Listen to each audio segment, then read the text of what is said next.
Oi, gente, boa noite, tudo bem? Bem-vindos e bem-vindas a mais uma live da Escola da Cidadania do Instituto Polis. A gente vai já começar a conversar com uma pessoa incrível que a gente vai ter aqui hoje e tô só ajeitando aqui para a gente fixar o nosso título de hoje da conversa. Fico feliz de ver várias pessoas aqui de novo, gente que estava aqui semana passada. Vocês estão me ouvindo bem? Tá tudo rolando bem?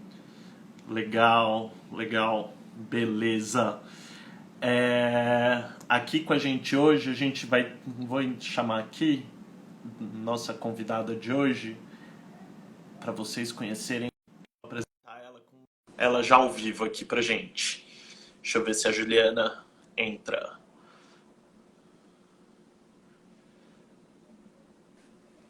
Tá entrando. Oi, Olá, Juliana, tudo bom? tudo bom? Tudo bem, acho que eu coloquei muito Tudo alto aqui. maravilha. Você me ouve bem? Tô ouvindo bem. E você, tá tudo certo aí? Maravilha. Tudo certo. Tua imagem acho que tá um pouquinho congelada, mas estou te ouvindo super bem. Tá bem, Eu acho que o tá um pouco. engarrafamento das lives migrou das 7 para as 8 da noite É, agora. é verdade. Hã? É verdade, né? Agora todo mundo fazia 7, agora tá todo mundo testando outros horários, né? Eu tava brincando aqui com uma amiga, falando com a Fernanda, que dá apoio pra gente aqui, que é da equipe de comunicação, falando que já já a gente começa a fazer live à meia-noite. E aí ela caiu na risada, ela falou: "Oh, tem várias pessoas que já fazem à meia-noite, não Tem, tem, adianta." tem. Tem um músico argentino que eu amo, que é o Lisandro Aristimunho, que ele entra só a partir da meia-noite, assim.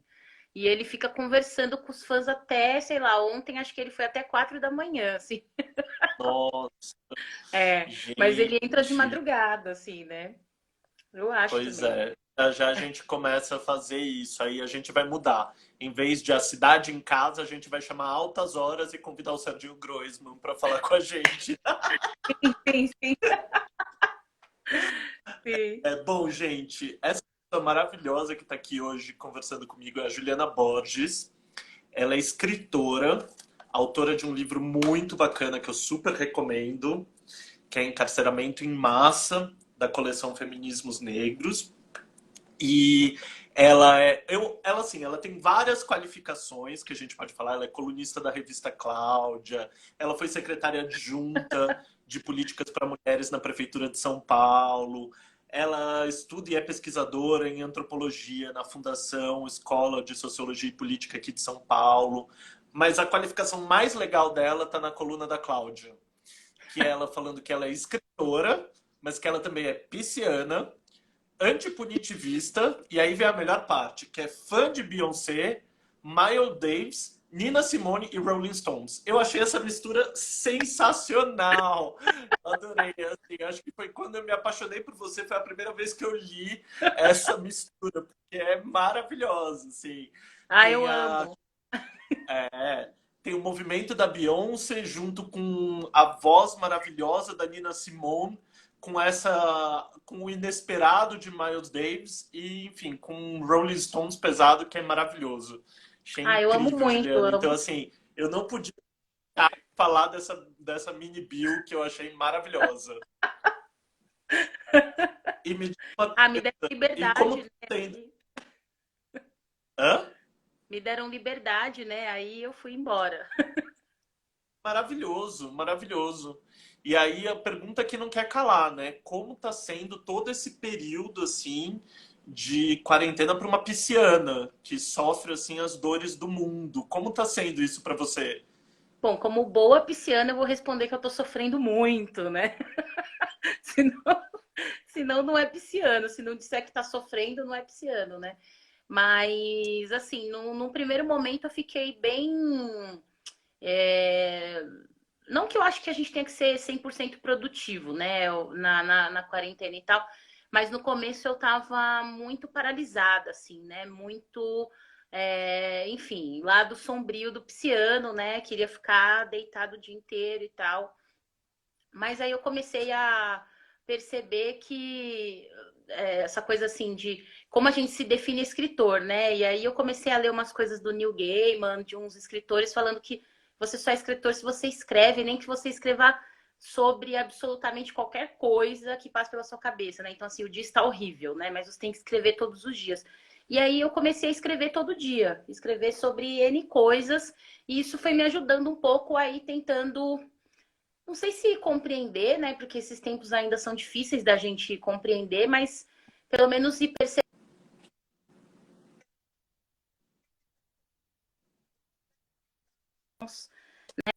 paralisados. Então, eu tenho vários períodos, né? Entre períodos de sofrer demais e outros períodos de não, a gente vai conseguir sair dessa melhores, assim, né? Vamos construir um processo para que a gente saia com alguma reflexão positiva, né, disso tudo.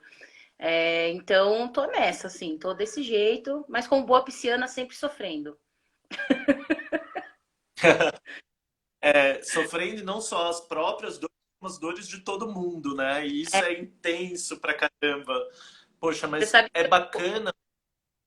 Desculpa, você sabe que eu tô mergulhada no perspectivismo ameríndio, né? Esse semestre, tô estudando muito isso na antropologia. E aí acho que É, por conta da carga dos tempos, assim, primeiro que é lindo, né? A formulação do perspectivismo, é belíssima a formulação. Então, assim, toda aula toda terça-feira eu choro, porque é o dia que a gente tem aula é com a minha orientadora. Então eu termino a aula chorando, eu desligo a câmera para chorar e ninguém vê. E aí eu fico lá é, chorando, vendo os textos, enfim, porque eu acho que tem muita potência nesse pensamento, sabe? Eu acho que a gente deveria ler mais, assim. Eu acho muito legal que a gente está lendo muito Krenak agora, e que a gente absorva isso que ele está dizendo, né? Que está muito presente ali. A gente precisa olhar o mundo de uma outra forma. total, É isso. total. Para quem não anda lendo, o Krenak está publicando livros pela Companhia das Letras, uns livros incríveis. Recomendo a leitura, tem umas coisas muito boas, justamente para a gente pensar isso.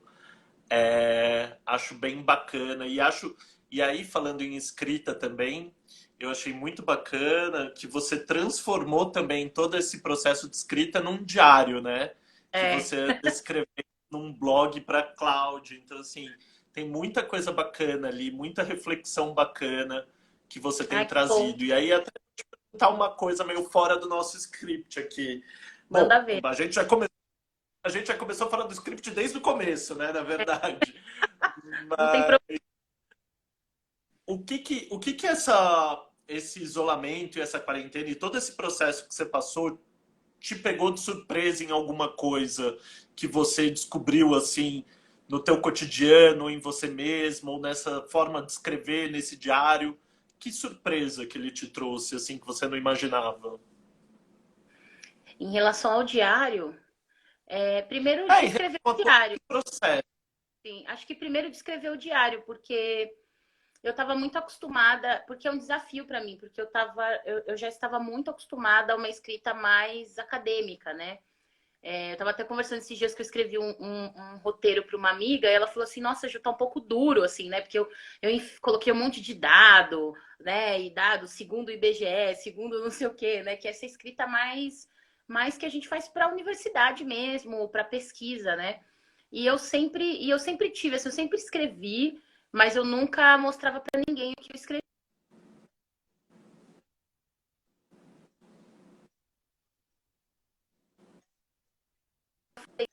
Vou me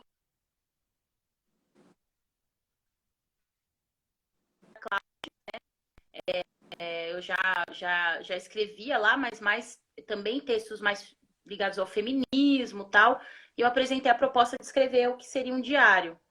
É, então, Uhum. tá, baixo caiu aí, gente? Eu acho que caiu aqui. Não, a gente tá te ouvindo. Se você puder falar só um pouquinho mais devagar, que às vezes dá uma Ah, cortada na conexão, dá uma tremida, mas tá aos trancos e barrancos a gente tá te... beleza. Então, Tá bom. Então, acho que escrever o diário, porque é uma.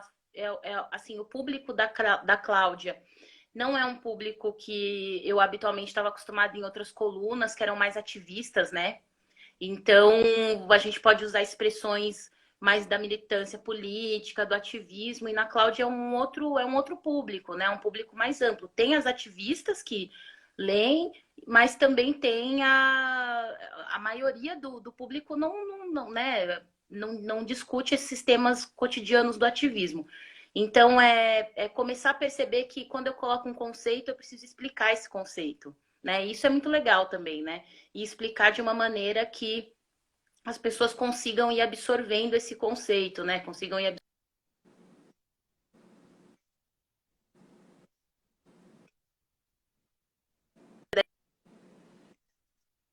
Eu faço sempre discuto sempre um tema mais pesado e aí depois discuto um outro mais leve, né? Então, ontem eu escrevi sobre como aborrecer adolescente aqui de casa. E hoje eu já escrevi Eu sobre vi. e hoje eu já escrevi sobre o 13 de maio, né? Sobre a falsa abolição, e tudo mais. Então, eu acho que isso é uma coisa, né? E aí tem outras coisas também que eu vou descobrindo nessa quarentena, né? Então eu me joguei de cabeça, eu já queria um pouco é, fazer uma transição para o vegetarianismo, mas não fazia isso, e nessa quarentena eu resolvi me jogar de cabeça nessa transição alimentar, né? Então, pensar, eu adoro cozinhar, né? Então, Uhum. cozinho todo o tempo, assim, aqui em casa. Então, são várias coisas que a gente vai aprendendo, mas eu acho que o grande desafio da coluna, assim, é esse, né? Como ir dialogando com um público que é tão diferente do que eu estava acostumada.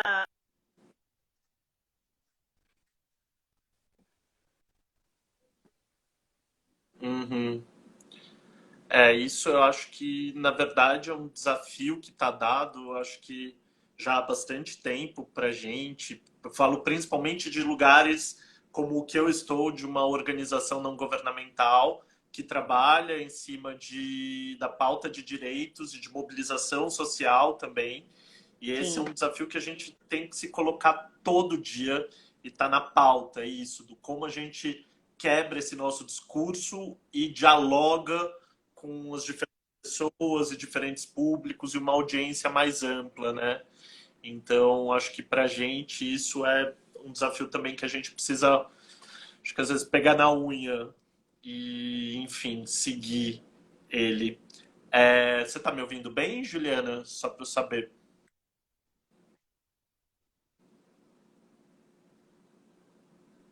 Galera aí de casa tá me ouvindo?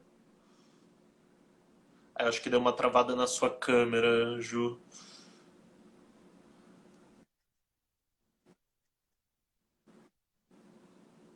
Tô te ouvindo, mas acho que tá travando um pouco.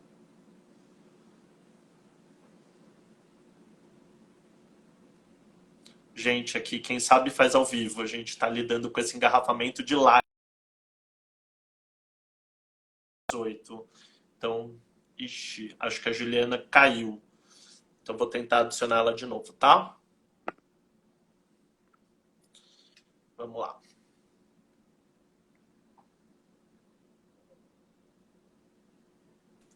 Vamos ver se a Juliana consegue agora. Estamos conectando aqui com ela de novo. Tá me ouvindo bem? agora tô. Ixi, Não tá bom tá? ainda? Você tá no Wi-Fi, tá no 4G? Eu tô no Wi-Fi, tô no meu quarto, eu tô achando que eu vou pra sala, pra, pra Você ficar que melhor. sabe, Não, você que eu vou pra sabe. sala. Eu vou aqui andando mesmo, a gente faz ao vivo aqui. Se quiser ir mostrando a decoração da casa, tipo, Não, tá afinal uma a gente. zona, não vou fazer isso. Não Olha, vou fazer eu isso. quero ver a Vou casa de fixar no quem meu está rosto aqui. organizada. Vai ficar um momento escuro. Peraí que eu vou acender Ai, a luz aqui. não, nessa situação Pronto, acho que assim agora de aqui a que a gente internet é melhor. Vamos ver se tá melhor. Acho que tá melhor. Tô te vendo melhor, pelo menos. Ah, então acho que aqui é melhor mesmo. A luz é pior, Não, mas tô mas a te luz vendo bem. não tá. Ah, então ótimo. Tem o fundo aqui dos livros e tal. Então a gente faz aqui. Aliás, né, aquele fundo, parece aquele pessoal que tá vendendo fundo, uma foto de livros, né, para todo mundo, porque tá todo mundo fazendo com livros ao fundo, né? Todo mundo mostrando a biblioteca. Dá uma exibida aqui na minha. Ah, eu amei que colocou a samambaia. Eu amo samambaia. Essa daqui é Samantha a Samambaia. Então, Ah, ela é que habitante aqui de lindo. casa. Ai, que tudo. Juliana, a gente estava falando um pouco desse teu cotidiano, né? Agora na quarentena e no isolamento. E aí eu queria então conversar um pouco com você, como você vê esse impacto que a pandemia tem causado sobre a vida, por exemplo, de mulheres negras. Então, como Uhum. esse impacto é diferenciado para as mulheres negras. Então, queria entender um pouco mais, ouvir de você como você faz essa análise. A gente já vem conversando um pouco sobre isso e sobre idade também, e aí seria bom para a gente, porque tem muita gente em casa que pode descobrir agora muitas coisas diferentes. Então, se você puder me contar um pouquinho. Eu tava aqui tentando encontrar algumas anotações que eu fiz aqui para hoje. Mas encontrei. Tem muitas diferenças, né? A gente, no começo, eu acho que a gente dizia muito que o vírus era democrático, né?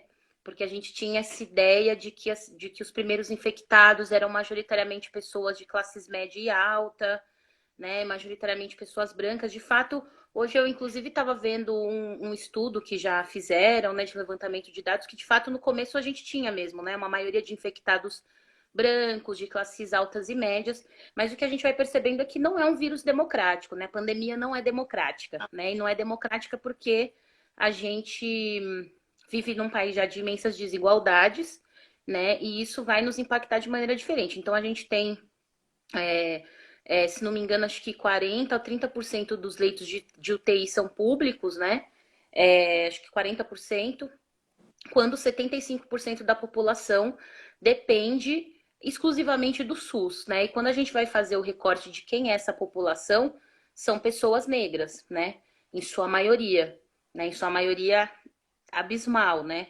Então, o que a gente tem percebido é essa mudança já de infectados e principalmente do impacto na letalidade, né? Então, a letalidade sendo maior entre pessoas negras, né? Então, a letalidade entre pessoas não negras, entre pessoas brancas é de 1 para 4, né? E entre pessoas negras isso já diminui de 1 para 3, né? Então, a gente percebe esse impacto já direto. E além disso, tem a questão da gente ser um país que, que tem na informalidade uma regra, né? A informalidade no país não é uma exceção. A gente passou por pequenos períodos em que a gente teve em que a gente teve mais formalidade no trabalho do que informalidade, mas foi um período breve e a gente voltou a ter informalidade. E aí, quando a gente vai pensar nesse marcador também racial e de gênero, na informalidade, a gente vê que as mulheres negras, elas compõem a maioria desse contingente de trabalhadores informais. Então, quando a gente pensa que a gente precisou ter uma luta muito grande para conseguir um auxílio emergencial, né, de R$ 600, de que primeiro era R$ 200, né? E aí, com propostas da oposição, de outros deputados, foi para R$ 600. E das dificuldades que a gente tem para que essas pessoas acessem esse auxílio, né? Então, eu tava, assim, para assim, fazer um comparativo, né? Tava conversando com um amigo meu que é holandês, mora na Holanda, eles pensaram um auxílio emergencial. E ele falou: olha, ele não fez uso do auxílio emergencial, mas ele falou que conhece várias pessoas que fizeram, né? Que entraram com o pedido. E era uma coisa assim muito rápida, sabe? Em 2, 3 dias você tem o valor depositado na sua conta. Você não sai de casa, você não precisa ir até uma agência bancária, né? Você sai de casa e você tem um valor ali para você garantir pelo menos enfim, os seus gastos básicos, né? Suas despesas básicas por um período, né? Não sei se lá é num período de 2 ou 3 meses ou se é mensal, né? mas deve ser algo por em torno de um período ali de 2, 3 meses. Então a gente vai percebendo isso. Isso tem impacto, né? É objetivo, né? Não é nem a gente falar de subjetividades, de identidades, né? É um dado, é objetivo da realidade, né? Então hoje mais de 50% das pessoas infectadas por coronavírus no Brasil são pessoas negras, né? São pessoas dessas comunidades, né? E é isso, a gente teve é, a primeira morte no Brasil, não à toa, foi de uma mulher negra idosa, né, que trabalhava como doméstica e que não foi liberada pelos seus patrões que estavam infectados com coronavírus. Então a gente vai percebendo esse impacto brutal, né? E como a gente fica falando muito de pós-pandemia, né? E a gente fica pensando assim, como isso vai mudar a dinâmica das famílias também, né? Acho que eu não vi ninguém discutir ainda sobre isso, né? A gente discute sobre emprego, mudança no trabalho, Uhum. mas como que essas perdas vão impactar na dinâmica das famílias, né? Principalmente quando a gente pensa que muitos idosos estão falecendo e quando a gente vai olhar as famílias de periferia, muitas têm na renda desses idosos, né, um suporte muito importante na renda familiar, né? Então, como que isso vai impactar na dinâmica? Como isso vai impactar no caso de avós que cuidavam das suas netas, né? Que ajudavam essas filhas a garantir ali o cotidiano das suas vidas, né? Então a gente vai ter uma mudança também, acho que eu não gosto de falar de cultural, né? Mas uma mudança dessas dinâmicas familiares, né? Também. Claro. Não sei se eu respondi a Respondeu, pergunta. respondeu. E na verdade, acho que É o ano, né? A gente vai falando e a gente vai abrindo janela, né? Não, você super respondeu e inclusive me traz um outro tema, né? Até pensando nesse pós, o que você acha que pode afetar, então, inclusive na vivência da cidade, assim, uhum. pensando um pouco justamente é isso, pensando um pouco quem são essas mulheres negras, com o que trabalham, que tipo de deslocamentos fazem no dia a dia. Você acha que isso vai Uhum. alterar de alguma maneira a vivência delas na cidade nesse período pós-pandemia? Eu tenho assim, confesso que eu tenho começado a pensar sobre o pós-pandemia agora, né? Muito Uhum. nessa questão da dinâmica das famílias, porque me causa um pouco eu fico um pouco desesperada quando a gente pensa o pós, quando a situação, Ainda né, agora é tão caótica, né? Mas eu acho que não consigo, eu acho que não tem como não ter algumas mudanças, né? Porque, pelo menos no curto prazo, né? Porque tem muita gente que quer voltar ao normal e a gente não vai conseguir voltar ao normal, né? Porque também esse normal é muito entre aspas. Uhum. Então eu fico pensando muito, se a gente for ficar nos próximos 2 anos, né? Que todo mundo fala que a gente vai ficar pelo menos até se encontrar uma vacina, e agora ainda com o Brasil indo para último da fila, né? Porque a gente não está ajudando no fundo emergencial para vacina, então a gente não é que a gente vai ficar sem vacina, como estão dizendo, mas a gente vai demorar para receber a vacina, a gente não vai ter prioridade. Então a gente vai ficar pelo menos 2 anos entre períodos em que a gente vai ter que ficar em quarentena e depois vai poder sair um pouquinho e volta para quarentena. Eu acho que isso impacta muito assim na mudança, principalmente se a gente for pensar essas mulheres que são trabalhadoras domésticas, né? Como que vai ser isso? A instabilidade da renda vai ser muito maior, né? Então, como essas pessoas se deslocam na cidade, e a gente tem muito uma ideia de que a cidade não é segregada, mas as nossas cidades são segregadas, né?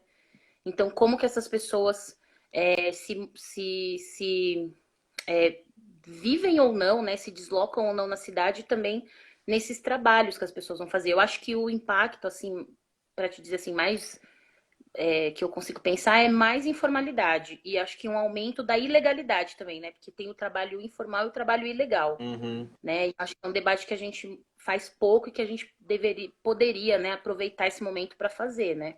Uhum. Não, total. Acho que é super. Essa situação que a gente está vivendo põe em xeque várias das nossas concepções de mundo e põe em relevo algumas questões que precisam ser enfrentadas, né? Precisam ser abordadas. Então, eu acho que tem algumas coisas, como, por exemplo, as condições de vida e de moradia de grande parte da população brasileira. E aí a gente vê, por exemplo, no Instituto Polis, não sei se você viu, a gente fez um videozinho, um GIF curtinho, mostrando exatamente como em São Paulo está se dando a curva em relação a... Ah, eu não vi ainda. Hã?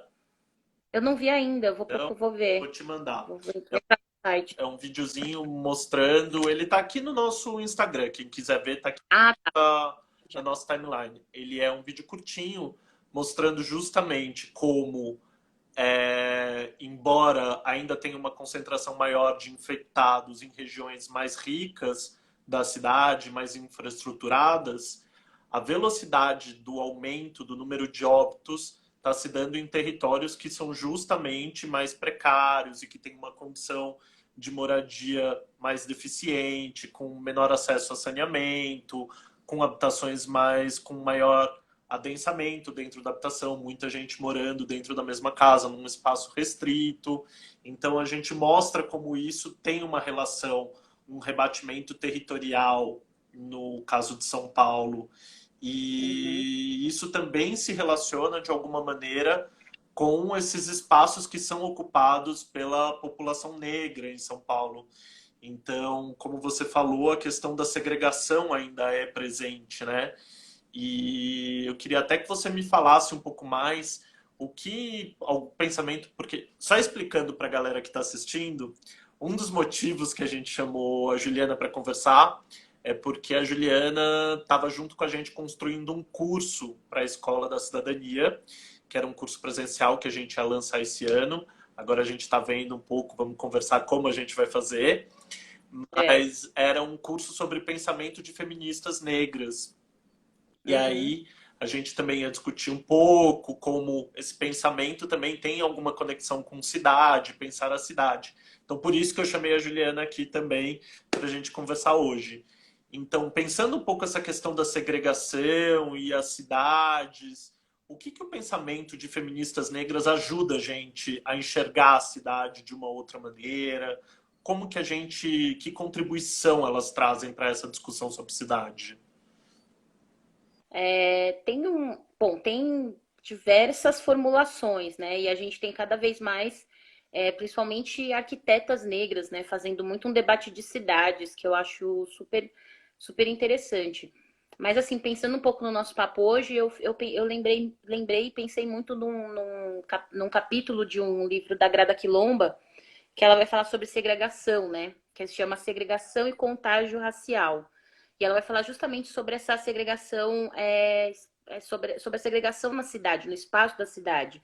Porque sempre quando a gente fala de segregação, a gente pensa que é só nos Estados Unidos, né? Uhum. Ah, só nos Estados Unidos teve processo de segregação. E a gente não pensa que as nossas cidades, né, quando a gente vai pensar o centro expandido de São Paulo, né? E as periferias de São Paulo, tem cor, né? Não é uma. E é como vocês você estava falando, e que tem os dados, né? Então você vai perceber que o território em que tem mais pessoas morrendo é a Brasilândia, que é um território que tem 75% da sua população, se não me engano, negra, né? Então, essas coisas não são por acaso, né? E a gente tem. Eu trabalhei um tempo, trabalhei 4 anos na prefeitura. E eu lembro que eu fiquei. E foi assim, foi uma super experiência, porque eu sempre andei muito em periferias, mas ficava mais na Zona Sul, né? Uhum. Máximo Zona Oeste por conta da faculdade. E com isso eu tive a oportunidade de ir para outras periferias da cidade, né? E aí a gente encontrava com pessoas que nunca tinham ido ao centro da cidade, né? Então, assim, e eu achava assim, como assim nunca foi ao centro, né? E tal, porque a gente que vai acha que é uma coisa óbvia, né? Que todo mundo vai pro centro, todo mundo vai ali no CCBB, né? E tal. E não é essa a realidade, né? Da maioria das pessoas, de grande parte, não sei se da maioria, mas de grande parte das pessoas na cidade. E nesse capítulo, a Grada Quilomba, ela vai falar que uma pensadora negra, né, que é portuguesa, mas que mora em Berlim, mora na Alemanha, e ela vai falar dessa delimitação geográfica, né, que vai separar negros e brancos na cidade. Ela fala da série de ansiedades e medos que esses brancos sentem quando um negro ultrapassa essa fronteira imaginária, né, de entrar nesses lugares. Então, é um texto que quando eu leio, eu acabo pensando muito na minha vivência também, né, porque eu tô na periferia, moro na periferia, mas durante um tempo eu morei no centro da cidade.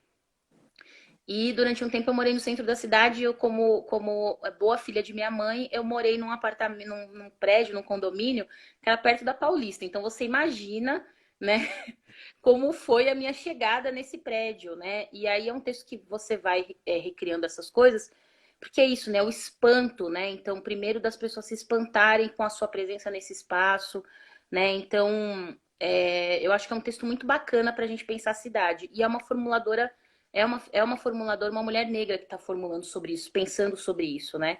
Ou mesmo a Bell Hooks, quando ela vai falar da experiência do turismo, que é diferente para as pessoas negras, das pessoas brancas também, que é uma vivência também diferente, um modo diferente de viver as cidades, né? Mas eu acho que uma contribuição muito importante, principalmente quando a gente vai pensar nesses tempos agora de pandemia, e que o pensamento feminista negro pode contribuir, é uma das várias formulações que a Patrícia Hill Collins vai fazer sobre o que quais são as características, né, do pensamento feminista negro, e uma dessas coisas, uma dessas premissas que ela aponta é dessa construção de cotidianos comunitários, né, de cotidianos em comunidade, que a gente vê muito presente nas periferias do Brasil, né? Então, aí vou de novo usar o exemplo da minha vida, né, aqui na live. Isso é maravilhoso. Mas é um exemplo assim, ontem, por exemplo, minha torneira quebrou no meio da pandemia, né? Bem E mundano. quem veio, e aquele desespero, que como que vai fazer? E quem veio aqui instalar minha torneira foi meu vizinho, né? E eu fiquei pensando o tempo que eu morei no centro da cidade. No centro da cidade eu não tinha isso. Se tivesse acontecido isso quando eu morava no centro, eu tinha que ter ligado para alguma seguradora, para contratar algum serviço, tal, né? E inclusive meu vizinho ficou super chateado, assim, ele não queria ser, porque eu quis dar quis pagá-lo, né, de alguma maneira, tal, e ele não queria e tal, e eu insistindo com ele, minha irmã quase jogando dinheiro em cima dele e tal, porque para ele era uma coisa de construir o comunitário. Então, assim, se ele tá em casa, se ele podia vir aqui, ele vinha aqui, né? E eu acho que essa é uma, assim, uma característica que a gente traz, que é um pouco o texto que eu escrevi na Cláudia hoje, fazendo propaganda, Uhum. que é de uma memória apagada que a gente tem, né? Então a gente não sabe perceber no espaço-tempo da onde vem essa nossa maneira de construir esses laços comunitários, né? E a Patrícia Hill Collins ela vai apontar que isso vem de uma tradição, de uma ancestralidade negra, né? Ela vai apontar isso, né? De uma ancestralidade não apenas negra, né? Mas se a gente for pensar no Brasil também indígena, né? Porque a gente vai pensar vários povos indígenas, várias sociedades indígenas que se constroem em aldeia, se constroem em comunidade, né? As crianças são filhas das tias também, né? As tias também são mães. Então eu acho que essa é uma das várias características que ela aponta. Eu acho que é uma das que eu acho mais importante para a gente pensar esses tempos agora, em que a gente tem que estar isolado, mas que a gente, mais do que nunca, está tendo que estar isolado para contribuir com o coletivo, para para construir o comum, né? Então, eu acho que é uma formulação que eu acho super bonita e que eu acho que é uma contribuição do pensamento feminista negro para a gente pensar as cidades. Não, achei incrível as tuas indicações. Eu fui atrás de ler quando você falou quem você estava pensando em abordar e quem te fazia pensar sobre cidade também. Eu achei, primeiro, textos lindos, né? Que assim, você lê e é muito bonito, tem uma clareza, tem uma limpeza, enfim, incríveis. E tem também uma vivência muito forte, né? Colocado ali neles.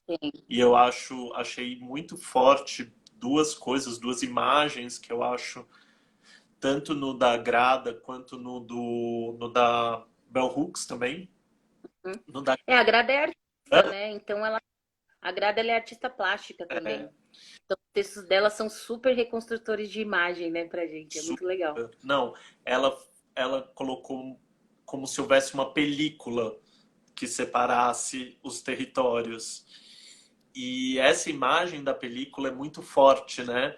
E traz muito pra gente, que é uma coisa que muitas vezes pode até você não conseguir ver direito, mas ela tá ali É, separando aqueles dois territórios diferentes, aqueles dois mundos, né?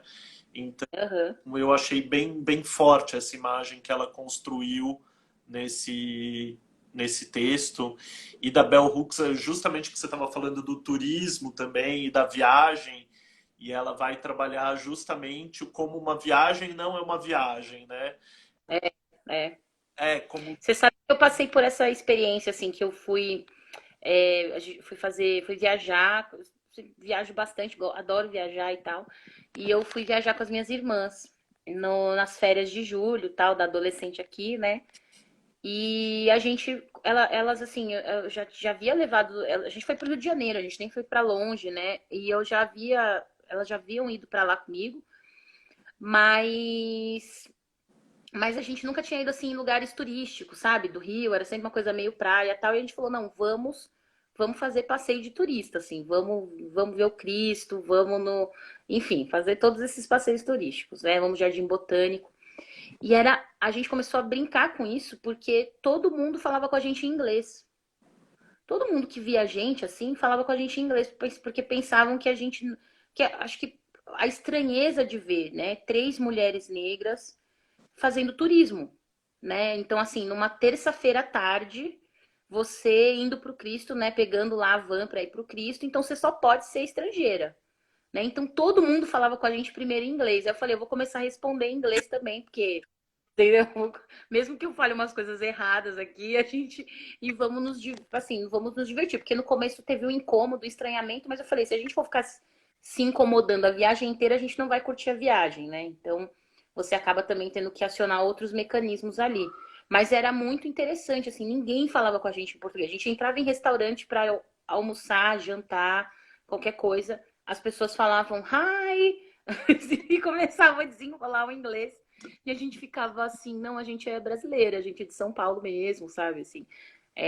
Mas é muito, esse texto da Bell Hooks, ele me pega muito por isso, porque ela vai dizendo primeiro, as preocupações que a gente tem que ter quando vai viajar, né? Então, eu lembro, eu sempre foi muito marcante para mim minha primeira viagem internacional, assim, eu fiquei muito apreensiva, porque, obviamente, várias pessoas falaram que eu tinha que tomar cuidado, porque eu era brasileira e tinha uma imagem da brasileira lá fora, então podiam fazer entrevistas, podiam me parar na imigração, então, assim, são coisas que uma série de pessoas brancas, pessoas, né, que não precisam pensar sobre isso, né? Só assim, o meu medo de fazer a entrevista para conseguir o visto americano, né? Falei, cara, eles vão me fazer um monte de pergunta, né? E quando eu fui conversar com uma amiga minha branca, ela falou assim: "Não, é super tranquilo. Vai lá, vai dar tudo certo". E aí eu falei para ela: "Não, pode ser que não seja tranquilo, porque eles vão querer saber o que que eu quero fazer lá e tal, porque eu sou uma mulher negra". E aí ela começou a refletir comigo e falar: "Nossa, é verdade, sabe?" Então eu acho que e isso também vai impactar em como a gente vai vivendo não só essa experiência que a Bell Hooks ela vai falar da cidade, mas como a gente vai da viagem, né, do turismo, mas como a gente vai viver a cidade também, porque a gente passa por isso na cidade também, de ter medo de entrar em determinados lugares, de achar né, que não vão achar que aquele lugar é um espaço para que nós estejamos, um espaço para que a gente possa ir visitar, né? Então, eu acho que esses textos são assim muito legais, assim, né? Com certeza as companheiras, minhas colegas ativistas negras, arquitetas vão ter vários outros, né?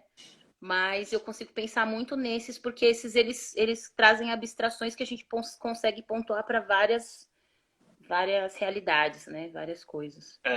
Eu achei muito forte essa questão da viagem também, justamente pensando em viagem no sentido mais amplo e ao mesmo tempo mais restrito, pensando a viagem como jornada, e ela até fala isso, a Bell Hooks fala, Fala. e a jornada também, a jornada do cotidiano, né? porque é isso, você passar isso não só quando você vai para o Rio de Janeiro ou para os Estados Unidos, mas na verdade na própria jornada cotidiana, né? Então eu achei assim muito forte mesmo essa imagem que ela traz e, enfim, tudo que ela evoca, né, no texto dela. Depois a gente pode disponibilizar aqui as referências direitinho para vocês, para quem está assistindo. E aí vou aproveitar o gancho que tem uma pergunta aqui. Aliás, tem duas perguntas aqui já do nosso público. Tá. Que tem uma que vou começar por uma que eu acho bacana também, que é gostaria que você comentasse em função disso tudo que a gente está falando, o que significa o 13 de maio, então, porque isso é uma história boa, a gente marcou essa conversa sem necessariamente ser no 13 de maio e acabou sendo, e eu acho bem importante da gente falar isso. Então, queria que você comentasse um pouco. Você disse até que escreveu um texto para Cláudia, né, sobre isso. Uhum. Então, fala um pouco sobre isso para gente. O 13 de maio, assim, para mim é muito uma data que a gente deveria refletir, né? E refletir sobre o que aconteceu no 14 de maio, né? A gente fala muito do 13 de maio, sem pensar um pouco nas consequências, né? No que foi o dia seguinte, né? Eu gosto muito de uma crônica que eu, inclusive, que eu tô citando nesse texto de hoje, uma crônica do Machado de Assis, que ele escreveu em 19 de maio de 1888, né? Porque muita gente tenta apagar que o Machado falava da questão racial no Brasil, né? Quando a literatura dele é toda atravessada por essa construção, e ele, inclusive, há pouco tempo descobriram uma foto, né, dele participando dos festejos, né, da abolição e tudo mais. E ele escreveu uma crônica em 19 de maio que é o, enfim, é o óbvio que eu vou falar, mas é a fina ironia do Machado, porque ele está contando a história de um homem branco na crônica que diz que ele precisava se antecipar aos acontecimentos, então ele alforria o seu escravo dias antes, né, da assinatura da Lei Áurea. E aí, quando ele vai falar, nossa, muito obrigada, né, pelos trabalhos que você fez aqui comigo e tal. E ele fala pra esse ex-escravizado, né, então, que ele poderia ficar, é, se ele quisesse, por uma pequena quantia na casa dele. E aí, esse homem negro, ele topa ficar na casa dele, trabalhando, né, por uma quantia muito irrisória, porque ele não tinha para onde ir, né? E aí o texto termina com esse homem branco dizendo, não, agora eu estou pensando em me tornar deputado, tal, né? Então, assim, é o Machado ironizando, meio dizendo que as coisas mudaram, mas elas continuaram como elas sempre foram, né? Então mudou para quem, né? E o que mudou? E eu acho que essa é uma reflexão que a gente precisa fazer, né? Porque se a gente for comparar com outros países que tiveram processos de escravização, né, a gente sempre acaba falando muito porque pela dimensão que tem dos Estados Unidos, então eles ainda tiveram lá duas mulas e um pedaço de terra, né? A gente não teve nenhuma indenização no Brasil, pelo contrário, a gente teve uma lei de terras que concentrou mais ainda, né, as terras no Brasil, né, a propriedade da terra no Brasil, e a gente teve leis que não permitiam, né, que pessoas, que escravizados tivessem acesso à terra, comprassem terra, né, e que indígenas também não comprassem, né, pessoas descendentes de indígenas não tivessem acesso à terra. Então, eu acho que eu acho que esse 3 de maio ele tem que ser um ponto de reflexão para a gente pensar como que a gente consegue resolver essas feridas que a gente tem, né? Porque a gente tem essa, e aí é por isso que eu falei de memórias apagadas, porque a gente tem essa, eu não gosto de falar muito de mania, né? Mas essa cultura, né, brasileira de assim, deixa pra lá, a vida que segue, vambora, Uhum. né? E o quanto isso pode ser perigoso, porque a gente nunca constrói processos de restauração, processos de reparação, né? Então a gente pode falar do problema diante disso. Para falar da escravidão, a gente também pode falar para pensar, por exemplo, a ditadura militar, né? Eu ia falar isso. Então, assim, quanto essas consequências, quanto esses perigos, eles continuam nos rondando porque a gente não valoriza a nossa memória. Não no sentido de saudosismo nem nada, mas de memória, né? Você vai falar, a gente fica vendo assim dos absurdos que a gente escuta, de que o nazismo era de esquerda, tal. Você vai falar isso para um alemão, assim, né? Para eles é uma coisa irreal de absurda, né? Porque você teve um processo de valorização de uma memória e um processo de reparação e de reconstrução para que não permitisse que tantos abismos, né, que tantas rachaduras se transformassem em abismos, né, que eu acho que é o que a gente acabou fazendo no Brasil.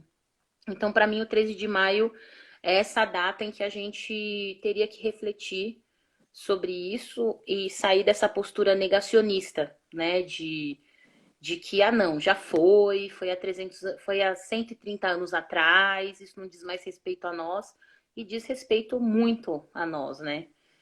Então, para mim, o 13 de maio é isso. E é um dia que eu sempre lembro que eu não devo nada para a Princesa Isabel, né? Boa. Sempre bom colocar isso, né? Que foi um processo de luta, de revoltas, né? Tem um livro da Lilia Schwartz eu acho que é com a Heloísa Sterling, né? Que elas falam da história do Brasil e elas falam, né, de como a gente acha que que que não teve luta no Brasil, né? Que a gente não teve lutas, né? E nós tivemos muitas lutas, né? Muitas revoltas no Brasil, né? Então, o processo de abolição, né? Chegar no ponto de ter a assinatura da Lei Áurea significou que por muitos anos muita gente lutou, né? E muitas pessoas negras e muitas pessoas não negras também fizeram essa luta para que a gente tivesse a assinatura da Lei Áurea, né? Então, eu acho que também é um dia da gente relembrar essas figuras, né? Então, José do Patrocínio, André Rebouças, Maria Firmino dos Reis. Então, a gente lembrar essas grandes figuras. Eu super concordo. Aproveitando em lembrar, o Felipe, que está aqui com a gente, ele falou, lembrou também que a Carolina de Jesus escreveu em 13 de maio de 58 sobre a escravatura atual, que é a fome. Então, ela falando daquela época que a escravatura que ela vivia era a fome. E é um Ah, trecho quero ler. que é lindo. Bom, o livro inteiro é lindo, né? Do quarto de despejo, mas é um trecho muito forte que ela escreve e é outra dica que vale a pena ler também, porque, enfim, é sensacional. E ela fala de 58, mas ela podia estar falando de 2020 também, né? Porque Né? infelizmente é isso que a gente está vendo também. Outra coisa que também. Aí é uma leitura que eu preciso fazer, né? Porque eu li Diário de Bitita e só li trechos de Quarto de Despejo. Preciso leituras da quarentena, assim, né? Que a gente fica lendo trechinho das coisas e não. E tem que aproveitar. Essa é uma que eu recomendo a leitura, é incrível o livro. E estamos, inclusive, trabalhando para ter uma live especial sobre o livro, sobre Quarto de Despejo. Ih, ai, façam, por favor. Hã? Façam, por favor. Já está na nossa programação aqui e acho que é bem, bem importante da gente enfocar como uma obra de literatura que tem uma crítica social enorme e um valor estético também muito bacana, que merece ser comentado. A Sinara mandou também uma outra pergunta aqui para gente, que é como a gente pode pensar em pós-pandemia se temos atualmente, no período de pandemia, comunidades sendo removidas pela Prefeitura de São Paulo. Pois é. É uma pergunta É isso. que não quer calar, né? Pois é, a gente tem que discutir o agora, né? A gente tem que discutir pagamentos indevidos do auxílio emergencial, né? A gente tem que discutir. A gente teve ação na favela do Moinho, né? Em plena pandemia, né? Então a gente teve imagens aí compartilhadas da polícia, né? Com ação ostensiva e repressiva. É isso, né? Famílias sendo removidas, corte né? Corte. Eu tava vendo, acho que uma colega minha professora falando que tem uma série de problemas também com salário dos servidores, né? Então, assim, eu sempre fico um pouco. Eu sempre me seguro quando a discussão é pós-pandemia, porque eu acho que a gente tem que ainda dar conta de entender o período que a gente está passando agora e de responder às coisas que a gente está vivendo agora. A gente tem muito desafio agora para lidar. Não, total. Ainda tem muito. Hoje, inclusive, eu estava falando sobre isso hoje com uma jornalista que ligou para, enfim, construir uma pauta e ela ficou meio abismada quando ela foi falar de despejo, remoção, etc. Eu falei, mas você parou para pensar que a prefeitura está tomando várias medidas em tese para conter a pandemia e ela própria está gerando um problema que também impacta na pandemia? Como você responderia isso? Eu joguei para jornalista a pergunta. E aí a gente, E aí? assim, bugou. Bugou. É isso, é um ato que não só é cruel, é extremamente cruel, acaba com as possibilidades de isolamento daquelas famílias, degrada a condição de vida daquelas famílias e de quem muitas vezes também vai ter que abrigá-las, os familiares que acolhem essas pessoas. Então é uma outra casa que vai ter um adensamento, que vai ter mais gente morando muitas vezes numa situação às vezes ainda mais precária do que a que já tinha ali na ocupação. Então, assim, remoção sempre é, do ponto de vista do direito à moradia, uma violação de direitos, ponto. Mas Sim, nessa pandemia é uma violação com requintes de crueldade, né? Então, assim, total. e um tiro no próprio pé, além de tudo. Mesmo que a gente não É, falasse numa lógica de efetivação de direitos, que a gente falasse do cenário do cenário alarmante que a prefeitura está enfrentando, ela está criando um problema para ela mesma, né? Então, é uma coisa sim, sim. que, como diria uma pessoa que eu conheço, é uma besteira esférica. De todo lado que você olhar é uma besteira, continua sendo uma besteira, É, não tem lógica nenhuma, não faz pois é, pois. nenhum E eu fico declaro da necropolítica, né? pensando, né? A gente tem. São Paulo, se não me engano, tem a maior rede hoteleira do Brasil, né? E a gente podia estar fazendo, né? A gente vê vários países fazendo várias ações nesse sentido. Tá, não resolvemos a questão da moradia, que, né, a gente sabe há anos que deveria ter sido resolvida no Brasil, ou ter uma política séria sobre isso no Brasil, nas cidades, né? Mas então, assim, o que que a gente pode fazer de paliativo para lidar, pelo menos até a gente passar por esse período, né, que é mais intenso, mais tenso, e a gente não faz nada disso, né? A gente tem vários hotéis com ocupação zero, né? Vários com ocupação zero, outras com ocupação muito baixa, né? E nada sendo feito, né? Enfim, é uma inação que que a gente não pode falar que é porque não sabia, né? Não, a Hum. gente até aqui, a primeira live que a gente fez há 2 semanas atrás foi justamente com a Bianca Tavolari, que é uma das pessoas que faz parte de uma campanha chamada Quartos da Quarentena, que era justamente para pressionar o poder público para estabelecer uma cooperação com rede de hotéis e disponibilizar quartos para isso, para possibilitar o adequado isolamento, enfim. E embora isso até tenha entrado na legislação municipal, a gente ainda está caminhando em passos lentos sobre isso. O Rio de Janeiro, que já tinha aprovado isso, essa legislação dessa possibilidade há algumas semanas. Na semana passada a gente conversou com o Raul Santiago aqui também na live, e ele falando que ainda também não entrou isso realmente na dinâmica cotidiana e de como isso efetivamente impactaria positivamente. Então, assim, a gente tem uma demora na resposta muito grande, porque a gente está Sim, falando de totalmente. CPFs e não de CNPJs, né? Então, quando é CNPJs é fácil e é rápido a solução, mas quando é CPF é isso, você precisa pegar uma fila, comprovar que você é você, comprovar que você está vivo e ir para a fila pegar o Covid que o governo está tentando que você não pegue. Então, É absurdo, né? é uma coisa É absurdo. completamente sem lógica. A gente está chegando já no final da nossa live, até pelo tempo, as lives têm uma duração de 1 hora. Na verdade, a gente É quando verdade. conversou, a gente começou, a gente conversa 15, 20 minutos, né? Foi. Aham. Sabia bem que nós dois íamos conseguir fazer só Não dá. 15, 20 minutos. Mas tem uns comentários aqui bem legais também que eu acho que merece a gente ressaltar. A Cássia coloca perfeitamente que a pandemia tem raça, gênero e classe, né? Então isso é muito claro. que de democrática a pandemia não tem nada. E aí a Sinara até emenda que, sobretudo em um país tão desigual quanto o nosso, nesse contexto de necropolítica, a situação é ainda mais agravada com a pandemia, e aí esse mix de desigualdade, necropolítica e pandemia se potencializa, né? E aí teve uma galera que estava justamente também elogiando os livros, o livro da Bell Hooks e a potência dele, falando que tem gente falando que vai comprar o livro da Grada, que foi Ai, influenciado que legal. na nossa live, bacana. E aí a Cássia lembrando que a Grada fala sobre o direito de autorrepresentação, de poder ser de um jeito ao invés de falar do lugar da outra idade.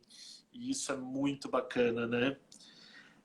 Bom, tem vários outros comentários aqui também, que a Daniele Klintovitz também colocando, ela é coordenadora do Instituto Poli, está aqui na live participando da gente. Oi, Dani.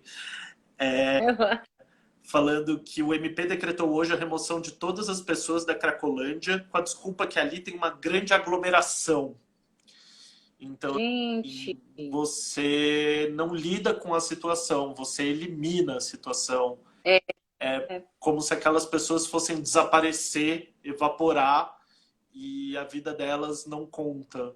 Na verdade, a gente anda vendo um grande contador de vidas e parece que cada vez menos o número está importando e as vidas estão importando pouco, né?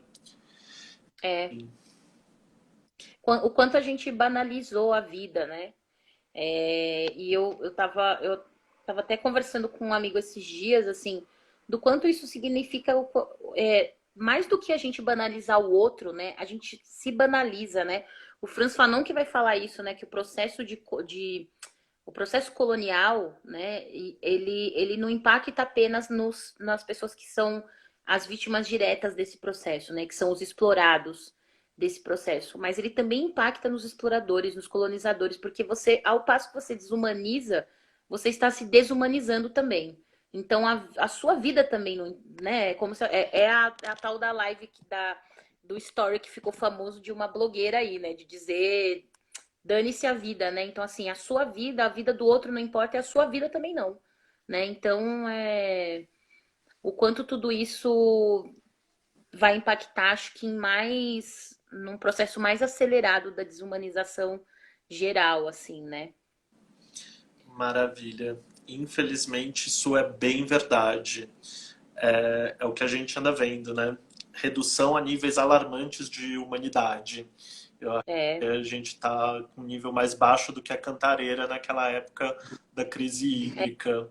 Infelizmente. a Michelle Alexander vai falar disso, né? Ela vai falar do sistema prisional, mas ela tá falando disso, né? A gente precisa fazer novos pactos de dignidade e humanidade, né? A gente precisa repactuar o que a gente entende por humanidade. Por isso que eu acho tão legal, a gente estava falando no começo do perspectivismo ameríndio, né? Do Krenak, e de diversos formuladores indígenas e também antropólogos, né? Que têm um trabalho de ativismo com essas comunidades, né? Com essas sociedades. A gente precisa pensar a gente precisa repactuar o que é o humano, né? Total. Porque o que a gente está entendendo como humano não está dando muito certo, né? Não deu muito certo. Verdade. Gente, a gente está chegando no último minuto, literalmente, da nossa live. Então, queria agradecer muito a tua presença, Juliana. Foi incrível esse papo. Ele vai ficar gravado aqui durante 24 horas na nossa conta do Instagram e depois a gente vai subir no YouTube também. E eu vi que a Legal. Juliana tem feito também uma agenda de lives maravilhosa, né? Então, se quiser fazer... Eu comecei, né? Comecei a fazer lives aí. Vou fazer domingo uma live com uma estilista muito legal, que é a Levaluar, que trabalha com slow fashion e tá fazendo máscaras aí, doando para as pessoas que precisam. Então, vou conversar com ela, depois eu coloco na minha rede. Maravilha. Gente, super obrigado pela presença de vocês. Obrigado mais uma vez, Juliana. A gente continua. Obrigada pelo convite. E aí a gente pensa outras oportunidades para continuar essa conversa maravilhosa, tá bom? Fechado. Boa noite. Beijo. Beijo. Boa noite. Tchau, tchau.